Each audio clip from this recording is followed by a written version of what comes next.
मी काय म्हणते, तुम्हाला पण हाच प्रश्न पडतो का हो, रोज रोज भाजीला काय बनवायचं?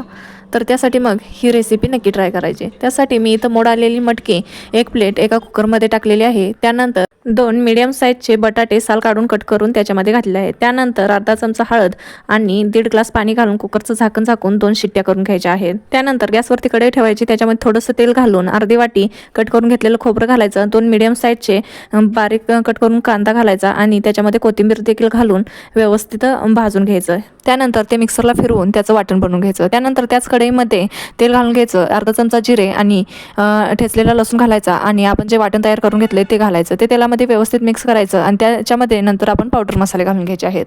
त्यानंतर मसाले करपू नयेत म्हणून त्याच्यामध्ये थोडंसं पाणी घालून तेल सुटेपर्यंत आपलं वाटण परतून घ्यायचं। तोपर्यंत आपला कुकर थंड झालेला आहे आणि मटकी देखील व्यवस्थित शिजलेली आहे। ती या वाटणामध्ये आता घालून घ्यायची आणि आपल्या आवश्यकतेनुसार आपण पाणी ॲड करून घ्यायचं। त्यानंतर चवीनुसार मीठ टाकायचं आणि भाजीला 5 मिनिटे अशी मस्त अशी उकळी आणायची। त्यानंतर वरून त्याच्यामध्ये कोथिंबीर टाकायची। मस्त अशी आपली इथे मोड्याची तरीदार भाजी तयार झालेली आहे। रेसिपी आवडली असेल तर व्हिडिओला लाईक आणि चॅनलला सबस्क्राईब करा।